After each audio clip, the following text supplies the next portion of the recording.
Hello, everyone. A very warm welcome. So, how are you people? How's everything going on? So, I'm Animesh Sharma and welcome back to our topic. Today's topic is what is the topic? National income and inflation. Correct? Actually, a very important topic. Being honest in economy, the questions from this topic are sure shortcoming. Correct? I expect your preparation is going on top notch. Correct? So today we'll be learning about what is national income, how is it measured, correct? And uh, we'll also see what is inflation. Every second day we get to hear that inflation is rising, correct? All the opposition parties are on the government and this much of inflation, food inflation is so much, correct? This topic is important from both the angles, from your knowledge point of view, from a general society point of view, and examination point of view. So we'll be covering it properly in detail. No need to worry. I'll be telling you everything about national income and inflation. Okay. So let us start then. Correct. Before that, I'll just show you one thing. In Oliveboard, we have this. So we have super practice tests, correct? So you can practice super practice tests. We have reasoning, general awareness.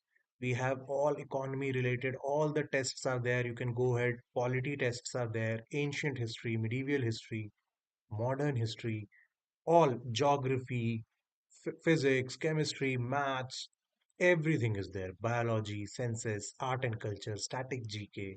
Every topic is covered here. Correct? So please go ahead with super practice. Give your practice a good, uh, you know, time and practice these tests. Very helpful.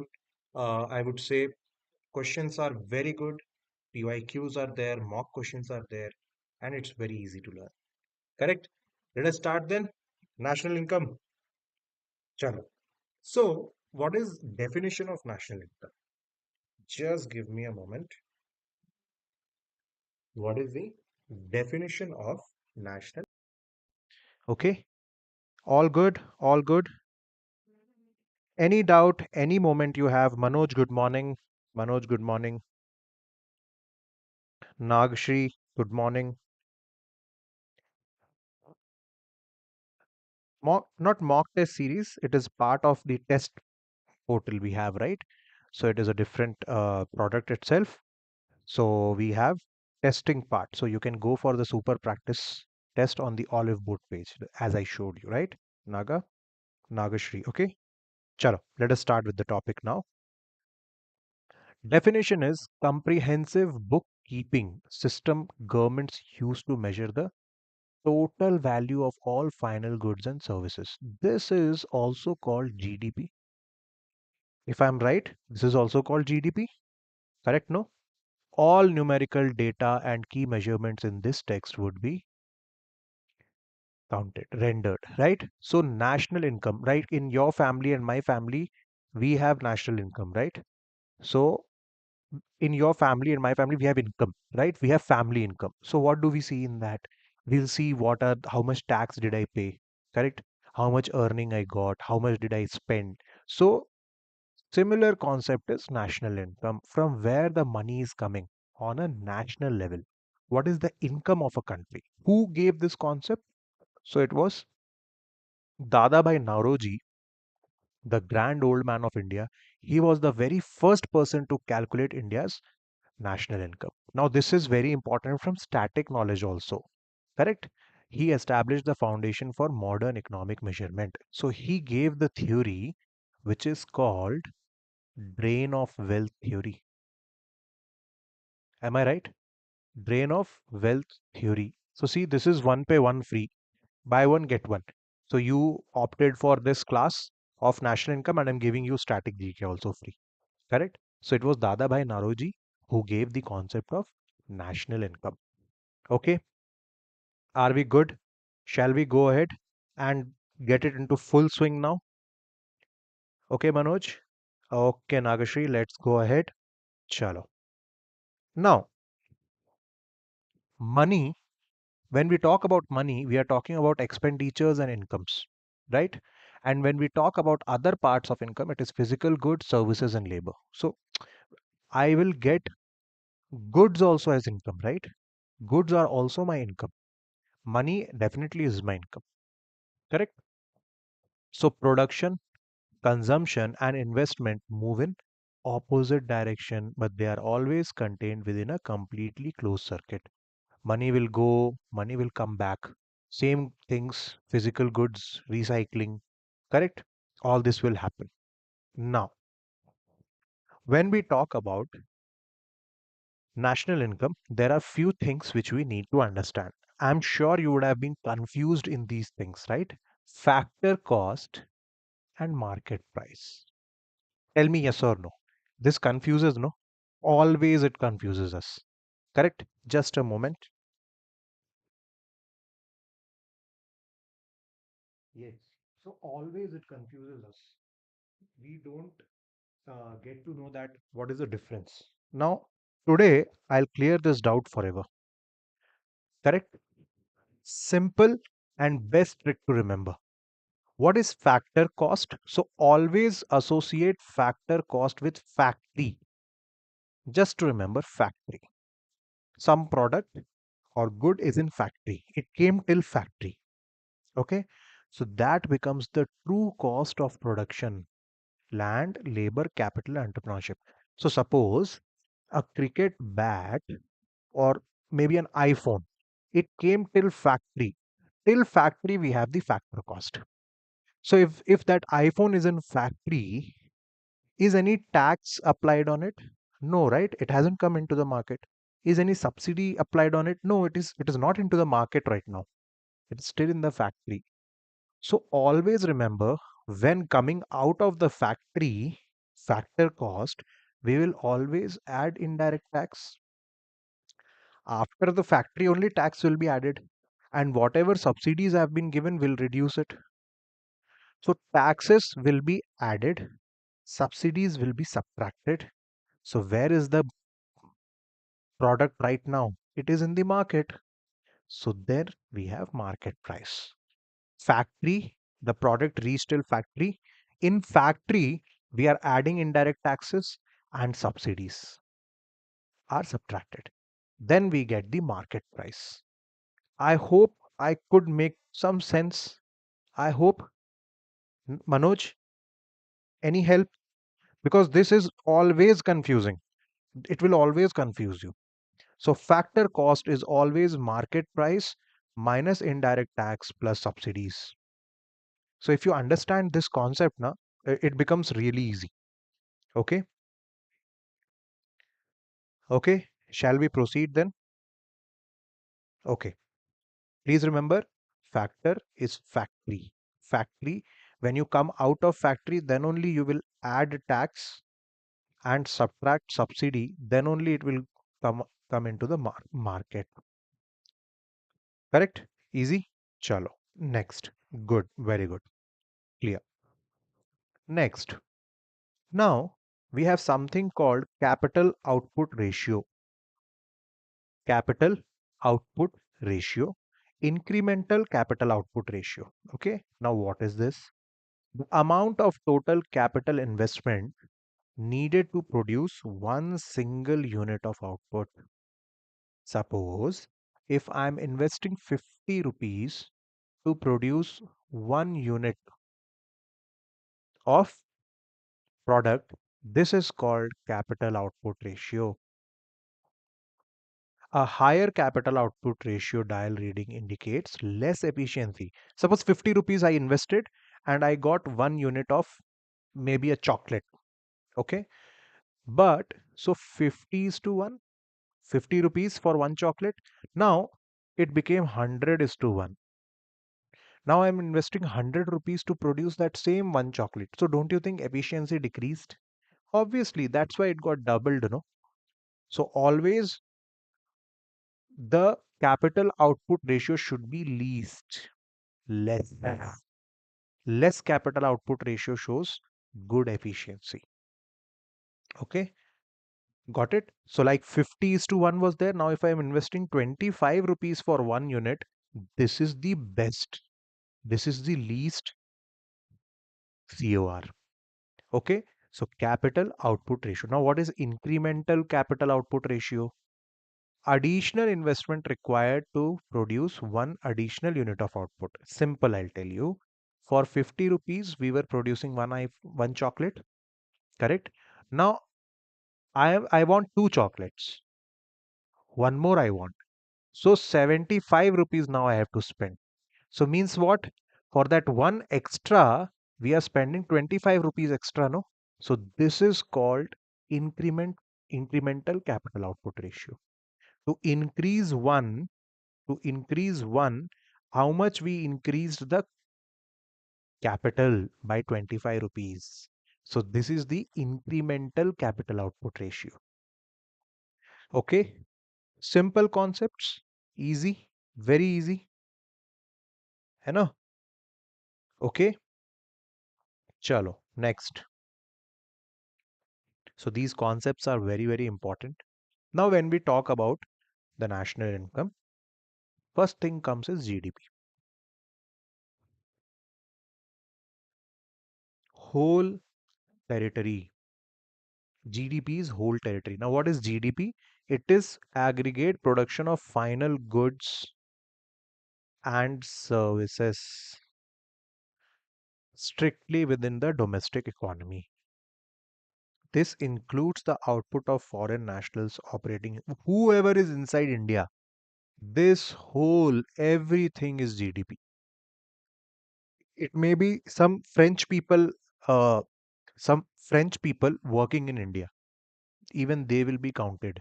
So GDP is gross domestic product, that is goods plus services over a financial year. Easy. Now, what is goods? This iPhone is a good. What is service? When you go to a restaurant and the waiter comes to you and gives you the food, that is service. I am teaching you right now, this is a service. Doctor is a service. Okay. So, what is GDP? Aggregate production of final goods and services. Final goods and services. Okay. Now, another thing comes is gross national product. Gross national product. So, now simply pay attention here. This is the product owned exclusively by a country's citizen regardless of their location.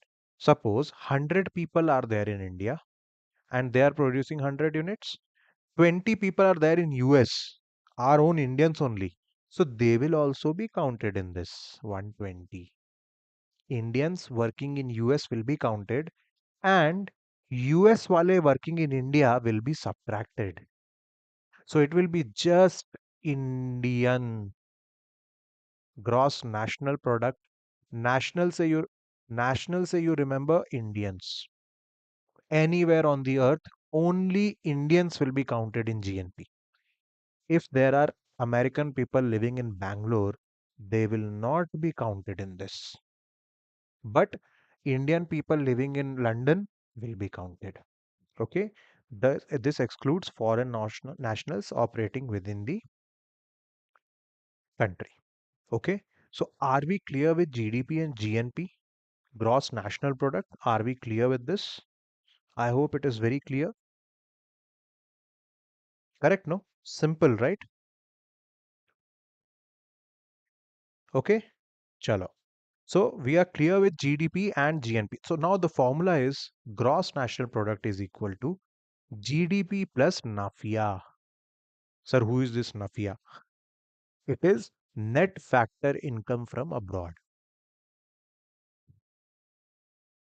This same thing. All the Indians outside and all the foreigners inside. So whoever Indian is outside, we will add it. How many foreigners are inside? We will subtract it. So that is called NAFIA. So GDP plus NAFIA is equals to GNP. Please remember this formula. Very important. Gross national product is equals to GDP plus NAFIA. Okay. Next. Now we have something called as nominal GDP and real GDP. Now what is the difference? So GDP base year, suppose we take as 2011. Okay. In 2011, we had some GDP. Some GDP was there and we chose that as the benchmark. So this is called the base year. Okay. Now please pay attention. Nominal GDP is something which is as of today. Means inflation is included here. Correct na?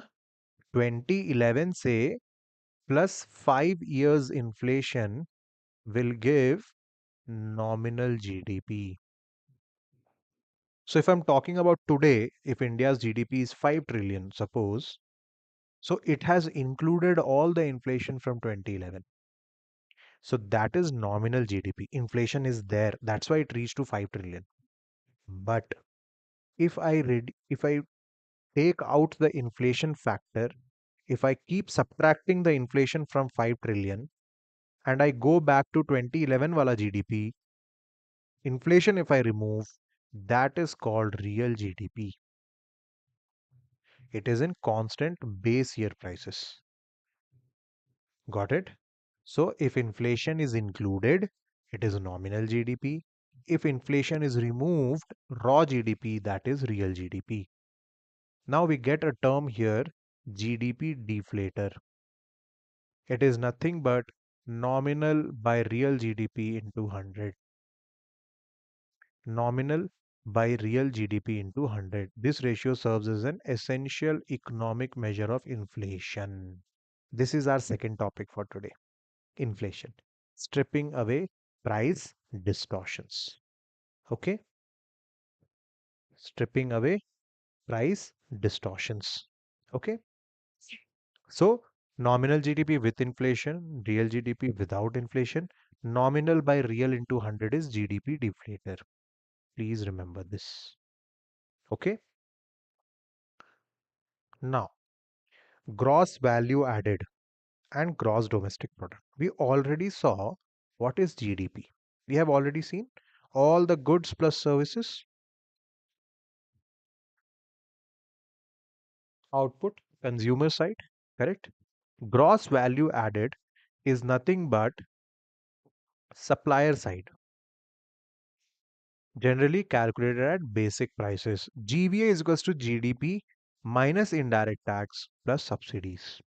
So whatever was there in GDP, if we take out taxes and if we add subsidies, we will get gross value added. Okay, just nothing much to go in deep, just by heart this formula. That gross value added, how much value is added, how we will come to know? In GDP, when we subtract tax and we add subsidies. That is called what? GVA. Okay. Now, when we talk about equations panel, net domestic product, we had GDP, but we have something called as net domestic product. What do? We subtract depreciation from the GDP. What is depreciation? You can understand it as wear and tear, correct? Wear and tear. If suppose I have taken a machine and that machine is working, but over a time the value of that machine is decreasing, no? Correct? Because it is having wear and tear, it will have faults, rusting. That is called depreciation.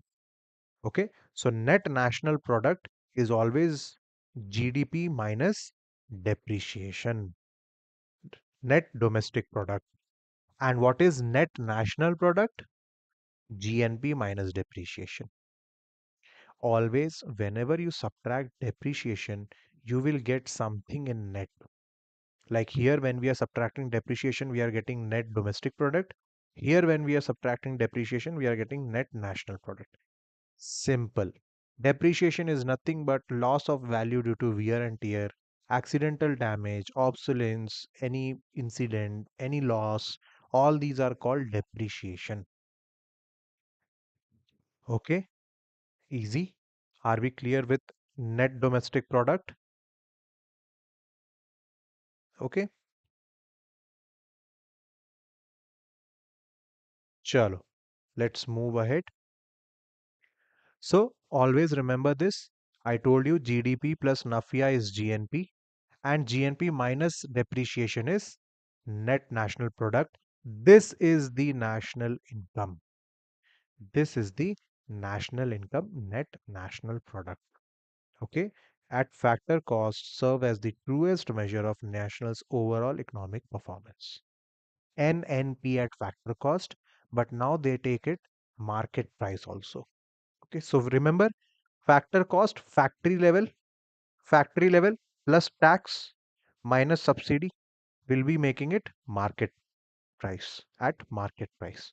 Okay. So always remember GDP plus NAFIA is GNP, GNP minus depreciation is NNP. Now, how to calculate national income? There are three methods. Okay.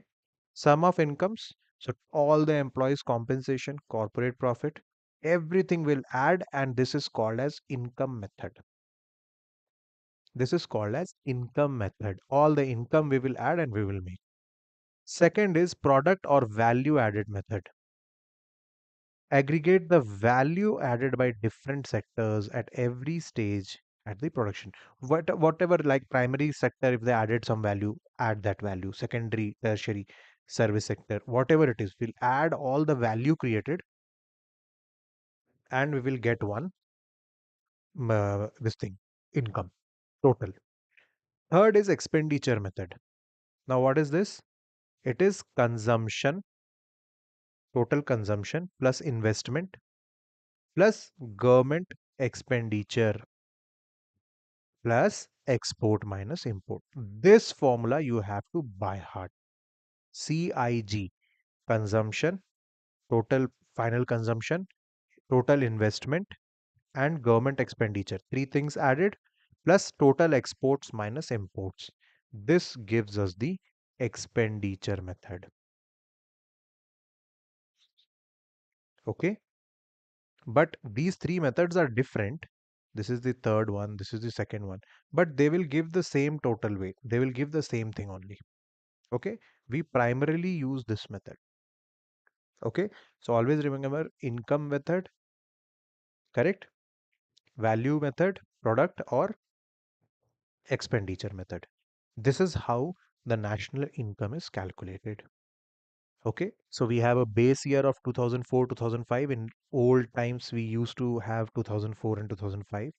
And it was calculated on factor cost. This is very important, friends. Have a look here. This is important. This was earlier, old series, correct? Earlier it was 2004, 2005 base year, but now the base year has been changed to 2022, 2023. Very, very important. Very less faculties are telling this on YouTube. I'm telling you, I have observed this. So base year has changed. In new series, it is 2022, 2023. It is no more 2011, 12. Now it is updated to 22, 23 base year. Earlier it was on factor cost, now it is on market price. Correct? Earlier it was from annual survey of industries covering 2 lakh. Now it is on MCA 21 database. 5 lakh registered companies, they provide the input. Okay, so please remember the base year is 2022, 23 and it is at market price now. And the database is Ministry of Corporate Affairs 21 database. Okay, see, such a nice thing, no? Many of us, I'm sure, would have not known this, that the base year has changed. The base year for WPI, CPI also has changed. Okay, you let me know in the comments. Okay, okay. Now, GDP or national income, it hides various things. There are some blind spots, some problems. First thing, total wealth distribution, it doesn't count. How many poor are there? How many rich are there? We can't tell from looking at the national income data, right? Then it ignores volunteerism and domestic labor, whatever housewives or house people, whoever working at home, their input is not counted. Mrs. Informal trade, black market, black money is not included. Correct? For it has no leeway for leisure time, mental health, society happiness, health. All these things are not accounted in this. And it treats disaster recovery as bads. Correct? Like rebuilding from earthquake as positive economic growth. Because now we are rebuilding. So when earthquake came, everything got destroyed. Now again it has to be rebuilt. Now that rebuilding will include production of goods. So it will take that production of goods into GDP calculation, which is not fair, no? Correct? So these are some five drawbacks of GDP. Okay. Now they brought some new spectrums for GDP like Human Development Index, Gross National Happiness. So who brought that? Amartya Sen and Mehboob Haq. They together brought this concept of Human Development Index. Correct? Then Human Capital Index is there, GPI indicator. These are the new concepts because national income need not be just money. It has to be health, education, environment, happiness. Correct? So if they ask you Human Development Index, what are the parameters used? So answer it with she. Simple. Standard of living, health, life expectancy, education. Finish.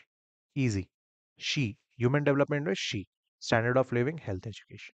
Okay. Then we have genuine progress indicators. Correct? And social progress index. So these are the new forms of this thing. Now, final thing for today in GDP is national income is green GDP. Okay, so GDP minus all the loss from environmental damage is called GDP. I'll repeat it. Green GDP is GDP minus the environmental damage biodiversity loss is called green GDP. Okay, easy. Now, let us have a look and learn what is inflation. Correct? National income done and dusted. Now, let us look at inflation. What is inflation? Okay. So, you would have heard this word 100 times, million times. What is inflation? Correct? So, it is a general rise in the price. It is a year on year rise in the price of various goods. Correct? So, price in this period minus price in previous period by price in previous period. 100 rupees ka, suppose if I'm taking 50 rupees ka bread today, it became 60 rupees next year. So that is the change in the price. Correct? 100 rupees ka chocolate which I brought today, it became 110 next year. So 10% is the inflation. That is called as inflation. Inflation has various types. First is creeping inflation, very low, 2 to 3%, mild, very low, creeping. Then walking inflation, see, little bit increased, 3 to 10%. Then galloping inflation, running, jumping, 10 to 50%. And then there is hyperinflation, more than 50%. This happened in Venezuela and Zimbabwe. Inflation went to 1,000 lakh times. So these are the four types of inflation based on their speed, intensity, creeping, walking, galloping, and hyperinflation. Okay, 2 to 3% creeping, walking 3 to 10%, galloping 10 to 50, and hyperinflation 50%. Okay, okay. Now, what are the causes? So there are two causes of inflation. Okay, one is demand pull inflation. Increased disposable income leads to aggregate demand. So suppose in my society there are 100 people there are 100 people and they are earning 1 rupees. So total income is 100 rupees, correct? Now these 100 people, their salary became 100. Now they are all earning 10,000 rupees, no? So their total income increased. If there more money they are getting, they will spend it. They will demand. First they were having cooler, now they will buy AC. First they were having cycle, now they will buy bike. So this will increase the aggregate demand. But can suddenly supply also will increase? No, supply will take time to increase. Then the prices will start getting up. That is called demand pull inflation. Okay. When demand suddenly rises, but supply is not able to match that demand, prices increase. That is called demand pull. Cost push inflation. So increased factors of production, land, labor, capital got very expensive. So the product which is coming out will also become expensive. So that is called cost push inflation. It will raise the overall cost to produce. Correct? Easy. Secondary disruptors, we have supply shocks, sudden fall in commodity supply, structural issues, systematic deficiencies like inefficient storage, some loss has happened, big loss, distribution issues. Then we have something called protein inflation in food, dietary, shift dietary. Like people earlier were eating proper food, now they want more protein rich food. They want more milk, meat, fish. Demand increased. So this is called protein inflation. Suddenly the demand is there in protein. Got it? So there are two concepts, there are two reasons: demand pull and cost push. Okay. To measure the inflation, we have something called as wholesale price index and consumer price index. Wholesale price index, it will measure it at the wholesale level, at the factory level. So at factory level, it will not include services. Please remember. Who releases it? Office of Economic Advisor. But consumer price index is my and your level, correct? So it will include services. Okay, it has various types like workers, agricultural, laborers, rural. These are CPI inflation types. So please remember, WPI will not include service, CPI will include service. Then there is producer price index. It measures price changes strictly from the perspective of domestic producers selling price. Okay, rather than buyer's cost. Okay, and then we have GDP deflator, which we already discussed right now, correct? Nominal GDP by real GDP into 100. This gives us GDP deflator. It deflates the GDP, correct? Today's GDP is inflated because of inflation. When we puncture it and remove the inflation, it deflates like a balloon, correct? So that is called as GDP deflator. Okay, so hmm, wholesale price index base year, we have 2011, 2012, and CPI 2012. Okay, just give me a moment. I'll confirm on this. I'll confirm on this. I'll give you the latest data. Just a wait.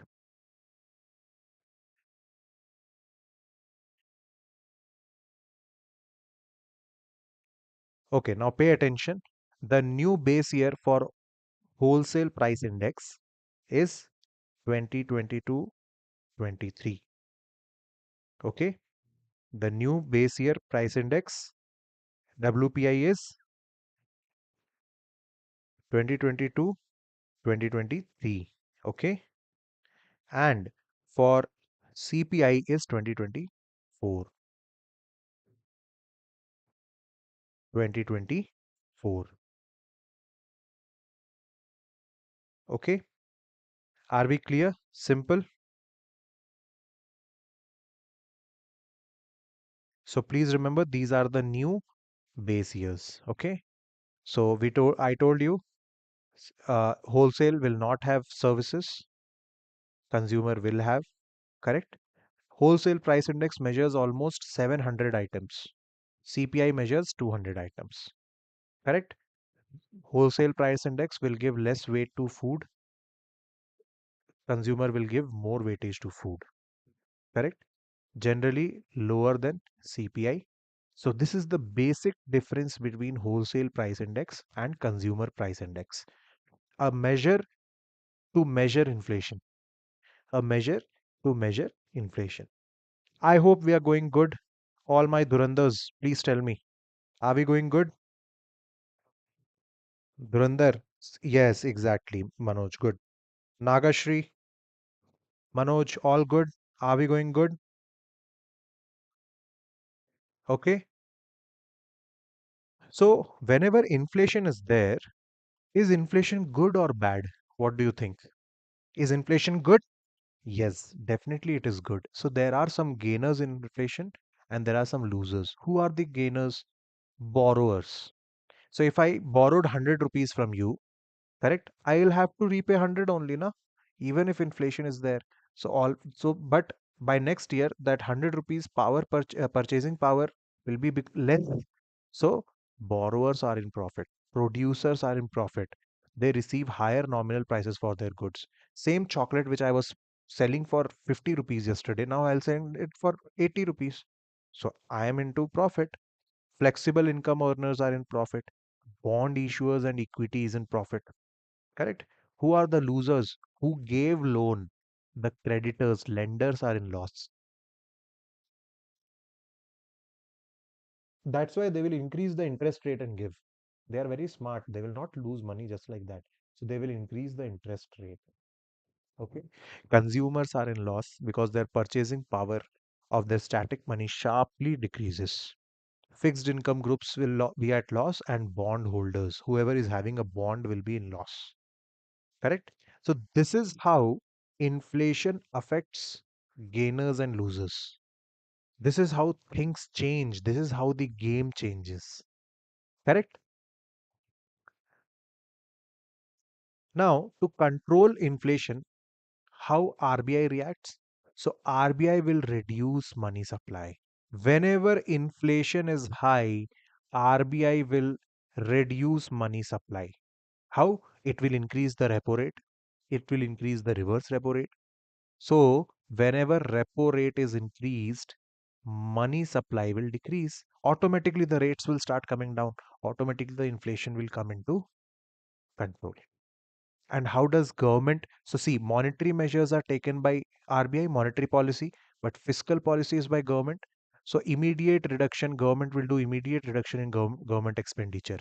It will stop spending money. It will stop that. It will increase direct tax. So, when tax is increased, the money going into the market will reduce. Earlier, I was paying 10 rupees tax. Now, if I am paying 20 rupees tax, my 10 rupees decreased. So now I cannot spend more money. Correct. And passing budget where receipts deliberately exceed expenditures. These are the ways in which RBI and government control inflation. In like demonetization also, that is extreme lever, that is extreme step to control inflation. Okay. So please remember, whenever repo rate is increased, repo rate is nothing but the interest rate at which RBI lends money to the banks. So that it will increase. So prices will come down because markets money supply will come down. Correct, na? I hope we are going good. I hope it is easy. Okay, good, good. Okay. So we have trade measures. So wage policy. We'll rationalize wages to prevent cost of production from spiraling out of control. Price controls will be done. Fixing maximum price limited via the administered pricing system. Rationing will happen. Fixed strict quotas will be there for consumption that you can take only 10 kg of wheat. Nobody will take more than 10 kg of wheat. Nobody will take more than 15 kg of rice, like that. That is called rationing. These are some important strategies which actively importing goods from foreign countries to flood the domestic market boost. Now there is something called import inflation also. Imported inflation. You would have heard many types of inflation, but there is something called imported inflation. Suppose India is importing Harley Davidson from US, correct? We used to import. So 1 lakh rupees were the cost for one bike. Just imagine 1 lakh for one bike. Now what happened in US? The bike is coming from US. There the costs increased. There the prices increased. So now whatever bike was imported at 1 lakh, now we will import at 1.5 lakh. This is called imported inflation. When we get increased inflation in importing something, because of that, inflation increases into our market. That is called as what? That is called as imported inflation. Okay. So we have something called as Phillips curve. Phillips curve. What does Phillips curve say? Very easy. Have a look. Have a look here, everyone.